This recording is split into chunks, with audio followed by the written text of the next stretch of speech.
Hi friends, hello. This is Kiran Anishetty, faculty for Polity, Citizen Governance, Political Science, Public Administration, and Ethics. Friends, welcome to Crack UPSC with India's largest learning platform, that is Unacademy. Today we are going to discuss very important topic in polity, that is synthesis of judicial supremacy and parliament sovereignty. In Britain, the parliament is all sovereign. The laws made by parliament cannot be questioned. On the other hand, in US, the Supreme Court is more powerful compared to the executive and legislative organs of US Constitution. But the greatness of our constitution makers is that they synthesized judicial supremacy and parliament sovereignty. How could they achieve this impeccable balance in our constitution that we will discuss in this class? Friends, you will get enormous benefits if you subscribe to an academy learning platform, daily live classes, live tests, quizzes, structured courses, unlimited access to the videos on UPSC. You can prepare with top educators such as Siddharth Arora, Mrunal Patel, Rahul Agarwal, etc. You will get courses for UPSC prelims and mains for topics such as polity, history, geography, governance, ethics, etc.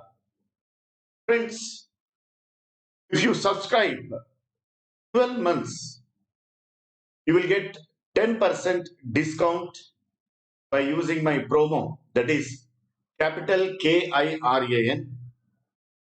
If you subscribe 12 months, it will be 44,000. Out of that, you will get 10% discount. But my suggestion is, if you subscribe 24 months, you will get more benefit just for 64,000. You will get, 24 months subscription. For that also, you will get 10% discount if you use my promo, that is capital KIRAN. Instead of 64,000, you will get 24 months subscription at 57,600. Friends, unlike US judicial review, which functions on the basis of due process of law, Indian judicial review functions on the basis of procedure established by law. Unlike British Parliament, whose laws are not subjected to any judicial scrutiny, the laws made by Indian Parliament are subjected to judicial review. So this is how our constitution makers struck the balance between judicial supremacy and parliament sovereignty.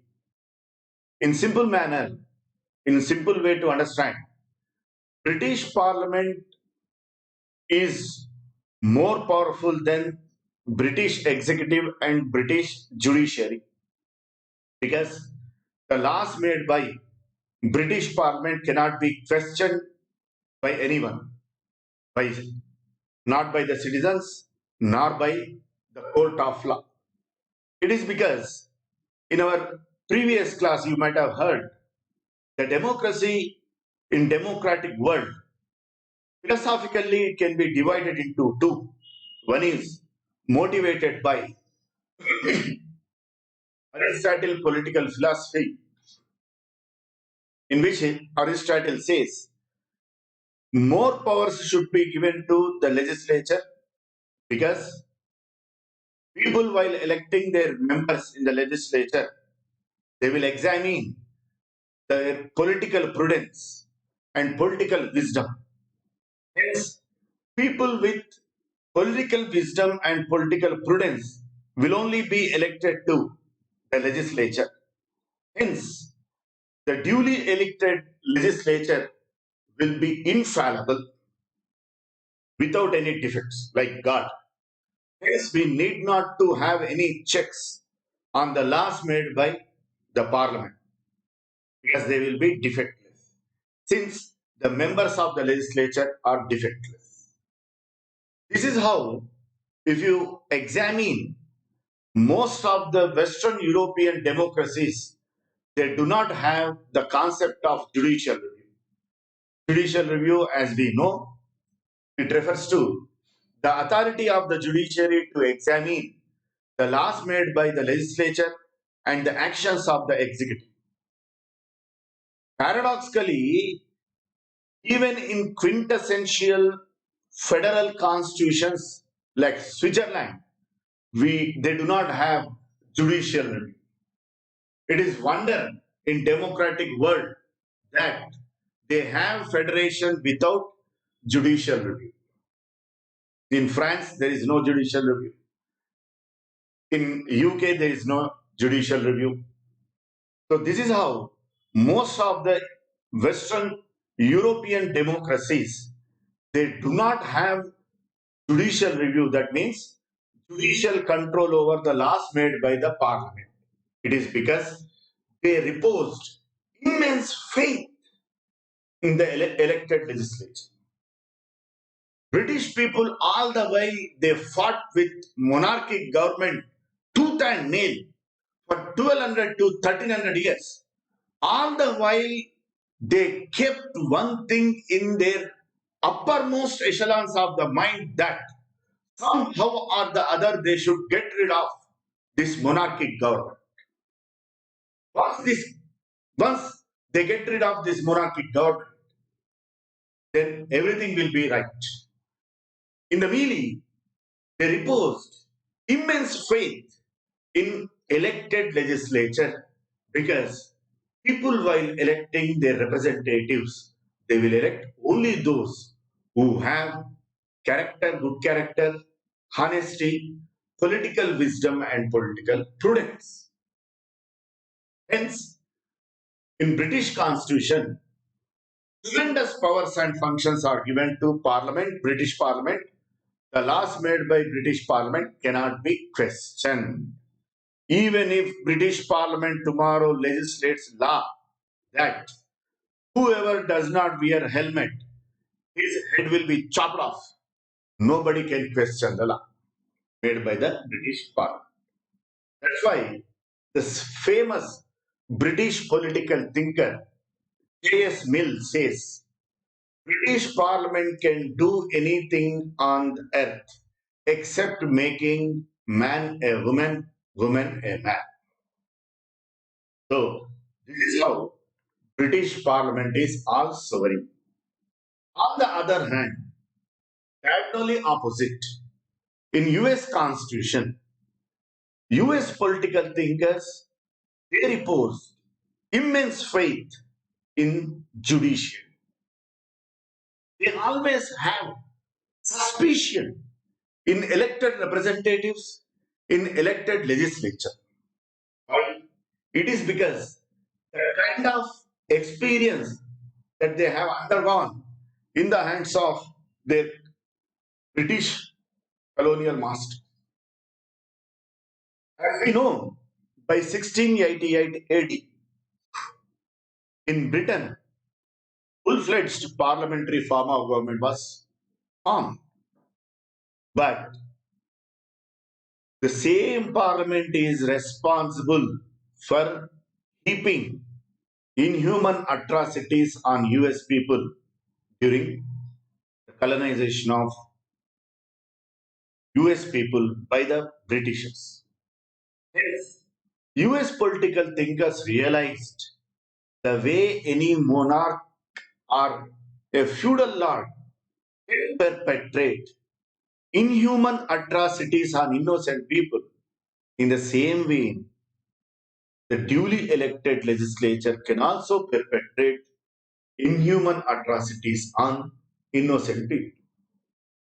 That's why they designed a mechanism called judicial review. In our experience also, in Indian experience also, we experienced draconian, cruel atrocities on innocent Indians. For instance, Jallianwala Bagh massacre. The kind of atrocities on tribals in Vishakhapatnam agency area against which Alluri Sitaramaraju fought. The way in which the farmers were forced to cultivate indigo, a commercial crop, even while thousands and thousands of people were dying out of hunger because of famine. All these are grand testimony to the fact that a duly elected legislature can also perpetrate inhuman atrocities on innocent people. After the enforcement of Government of India 1858 Act, the authority to rule India has been transferred from East India Company to Crown. As we know, in British parliamentary system, the Crown or Queen or the King are mere nominal executives. The actual authority lies in the Council of Ministers headed by British Prime Minister. Whatever the atrocities that we have experienced in the hands of British people after the enforcement of Government of India 1858 Act, it is British Parliament which is responsible, not East India Company. Hence, US as well as the forefathers of Indian Constitution, they were convinced that we need to have protection against not only the protection against not only the arbitrary action of the executive, but also the arbitrary action of the legislature. Hence, US constitutional system and Indian constitutional system came up with this concept called judicial review. But here we need to understand, unlike in US Constitution, the Supreme Court of India is not all sovereign. It doesn't have any supreme powers over Indian Parliament or Indian executive, that is Council of Ministers headed by Prime Minister. At the same time, Indian Parliament is not as sovereign as that of British. This is how our constitution makers, they struck impeccable balance between judicial supremacy and parliament sovereignty. Now we will understand how this balance has been struck. Friends, always remember, when judicial review functions on the basis of due process of law, the judiciary can question not only the procedure in which the law is made, but also the purpose behind the law. Hence, the judiciary can strike down any law on the grounds that the purpose is not valid. Friends, always remember, the judicial review system in democratic world, it functions either on the basis of due process of law or procedure established by law. The judicial review system in India functions on the basis of procedure established by law. When judicial review functions on the basis of procedure established by law, the judiciary can question and it can examine only the the method that has been mentioned in the constitution or in the law is followed or not.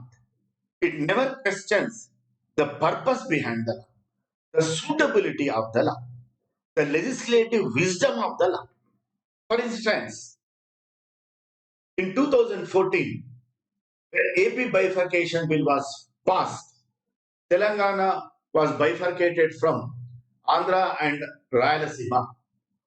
Against that bifurcation law, the last Chief Minister of erstwhile United Andhra Pradesh, N. Kiran Kumar Reddy, he approached Supreme Court challenging the bifurcation law.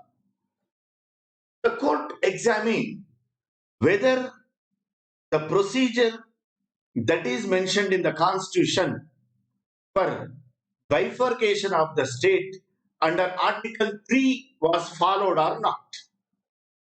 Under Article 3, the procedure of bifurcation of state is mentioned. So a particular procedure is there.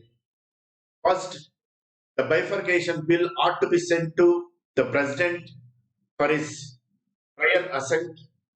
After that, the parliament will divert the bill to the legislature, respective legislature, prescribing the time limit within which the legislature has to give its opinion.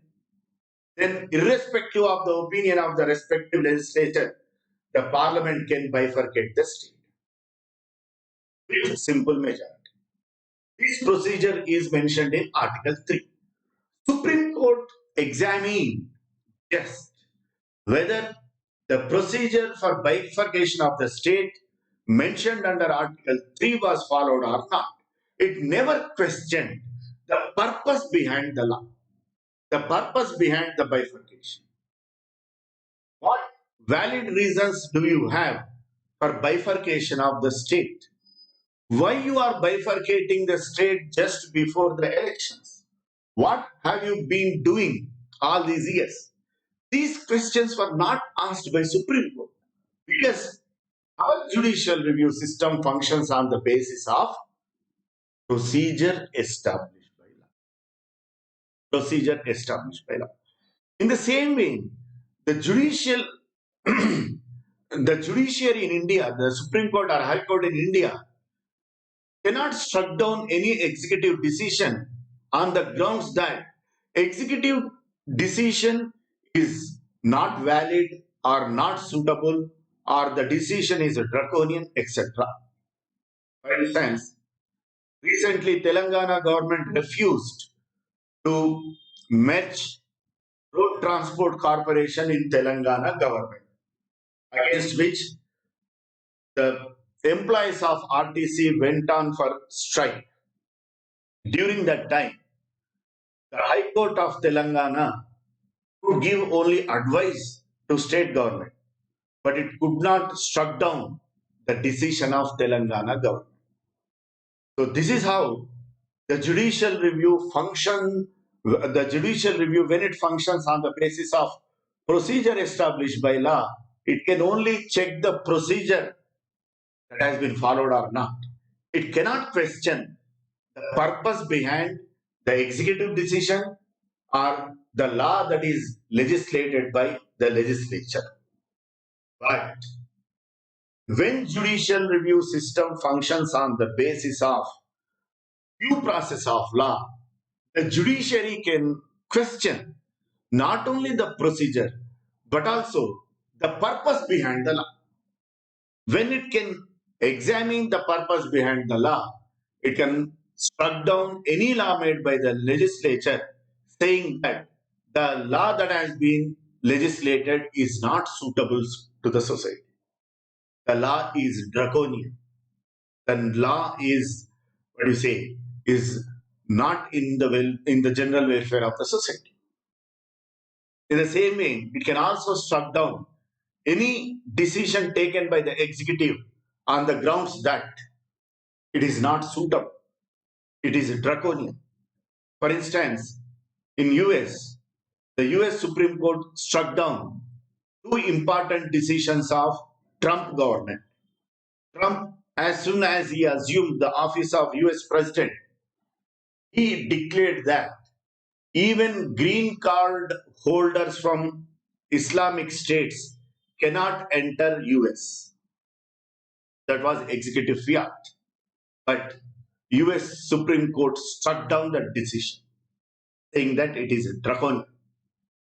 In the same way, recently, a few months ago, Trump took decision that the spouses of H1B holders cannot work.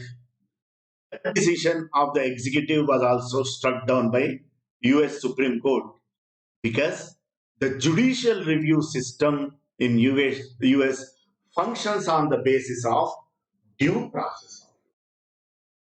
When judicial review functions on the basis of due process of law, invariably the judiciary becomes supreme and it will have upper hand over the rest of the organs of the state, that is executive and legislature. This is how the judiciary is supreme in US Constitution. That's why in US the proverb says, so the proverb goes, US Constitution is what the judges make of it. But our judicial review system functions on due process of law. Coming to the point, why the British Parliament is all sovereign, it is because there is no judicial review system at all. That means any law made by British Parliament cannot be questioned. Hence, it has upper hand over the judicial and executive organs of the state in British Parliament. But the greatness of our forefathers of the Constitution, they struck impeccable balance between judiciary and the legislature. In fact, they struck impeccable balance amongst the three organs of the state, the executive, legislature, and the judiciary, by ensuring judicial review on one hand, because of which Parliament has been what you say rationalized. On the other hand, our constitution makers prevented our judiciary to become supreme by ensuring that our judicial review system functions on the basis of procedure established by law, not on the basis of due process of law. This is how this synthesis has been achieved by our constitution makers. Kudos to our constitution makers. Baba Sahib Ambedkar, Sir Alladi Krishna Swami Iyer, then K.M. Munshi, Sardar Vallabhbhai Patel, to all those constitution makers, our constitution forefathers, we should really owe our, gratitude. In democratic world, our constitution is wonder because only our constitution struck this impeccable balance amongst the three organs of the state. If you examine US Constitution, the judiciary is supreme. If you examine British Constitution, the Parliament is all sovereign.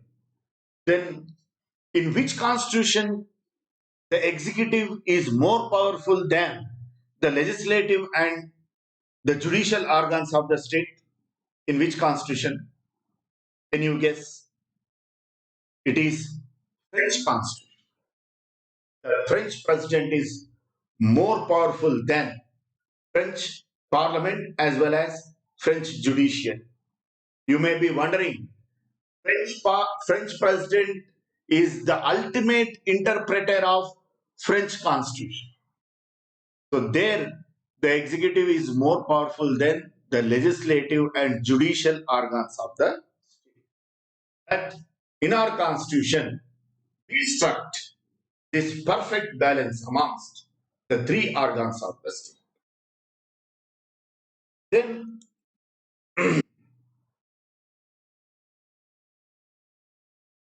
another important feature of our constitution is blend of rigidity and flexibility. Indian constitution is neither rigid nor flexible. It is like Sachin Tendulkar. He can blast, at the same time he can play defense. In the same way, our constitution is rigid, at the same time flexible.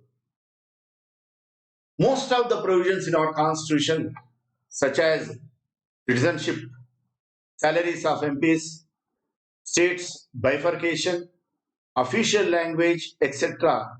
need simple majority to be amended. What do you mean to say simple majority?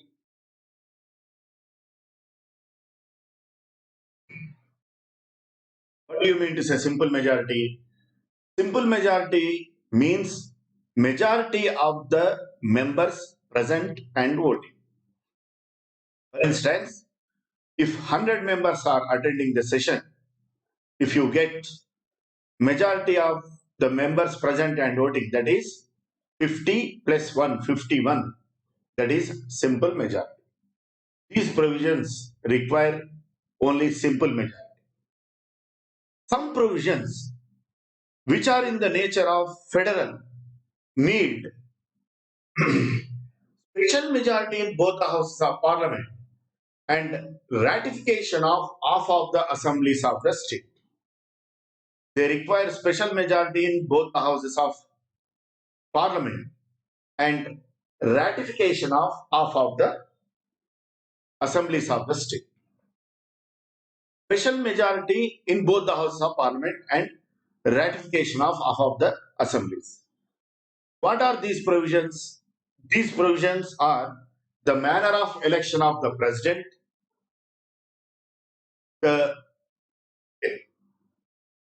any change in the distribution of legislative powers and functions between center and state, any change in 7th schedule, the extent of executive powers between center and state, then the representation of states in the parliament, the manner of the election of the president, and any change in the amendment procedure of the constitution. These provisions of the constitution require special majority in both the houses of parliament and ratification of half of the assemblies of the state. Then amendment of fundamental rights and directive principles of state policies require special majority, and the provisions which do not fall under the first and second category require special majority in both houses of parliament. So in order to amend fundamental rights, directive principles of state policy, they require special majority in both the houses of parliament. And any amendment which do not any amendments which do not fall under first and second category require special majority in both the houses of parliament. What do you mean to say special majority? Special majority means 2/3 majority of the members present and voting, or majority of total strength of the house, whichever is higher, that is special majority. 2/3 majority of the members present and voting, or majority of total strength of the house, whichever is higher, that is special majority. Another important feature of our constitution is federation with strong center. The word federation originated from the root fidus, which means an agreement or a covenant. Fidus means an agreement or a covenant.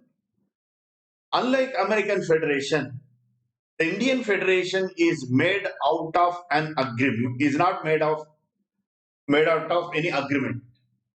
Article 1 of Indian Constitution says, India is union of states.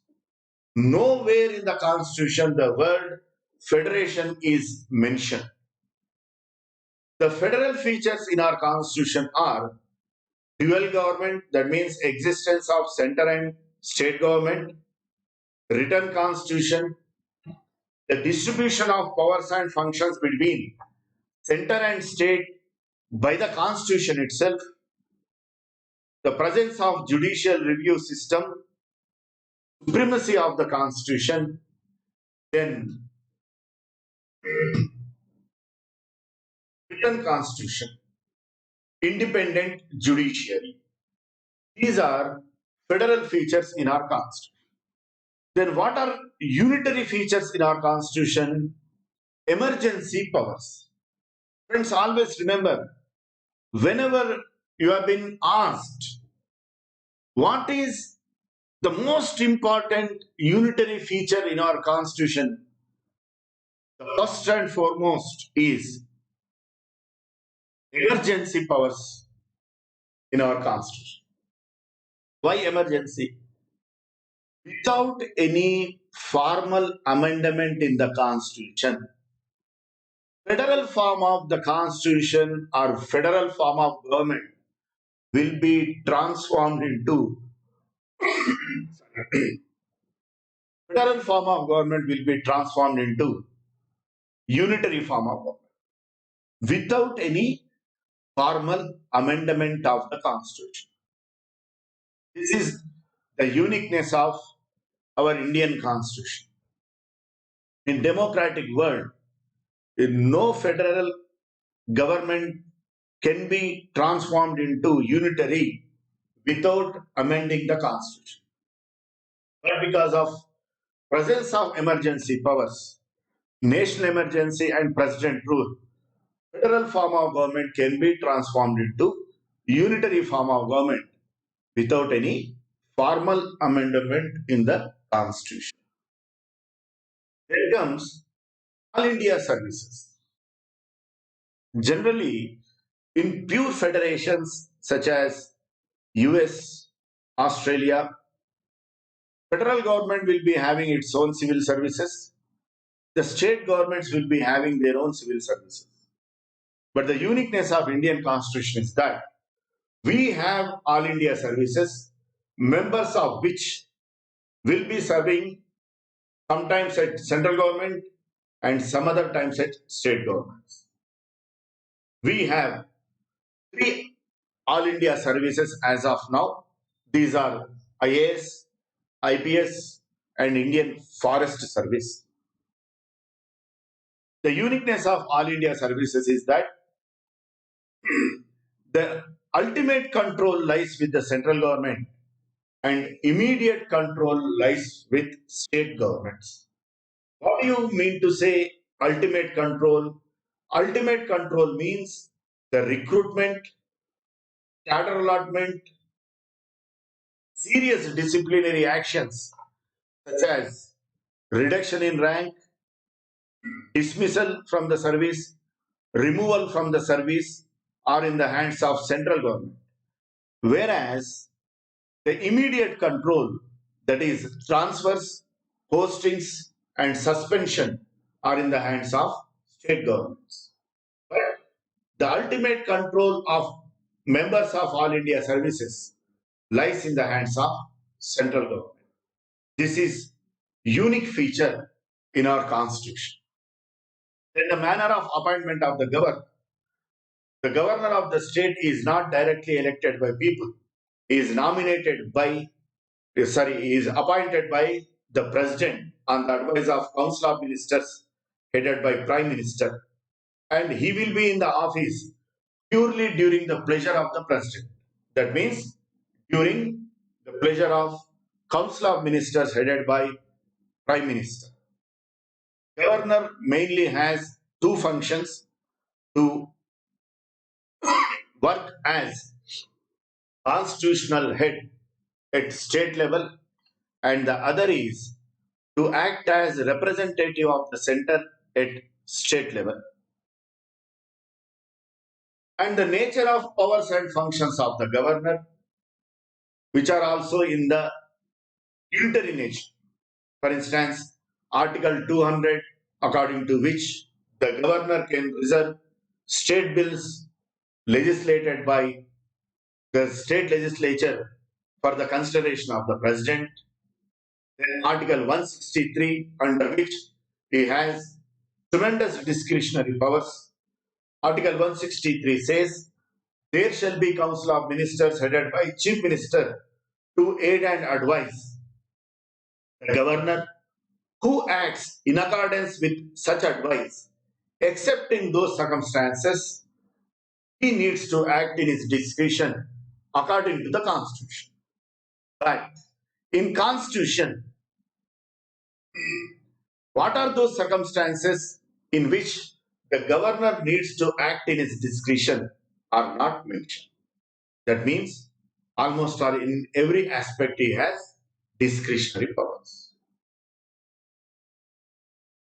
Then under Article 356 Provision 1, the governor can send report to the center about the land order administration and about the functioning of constitutional machinery in the state.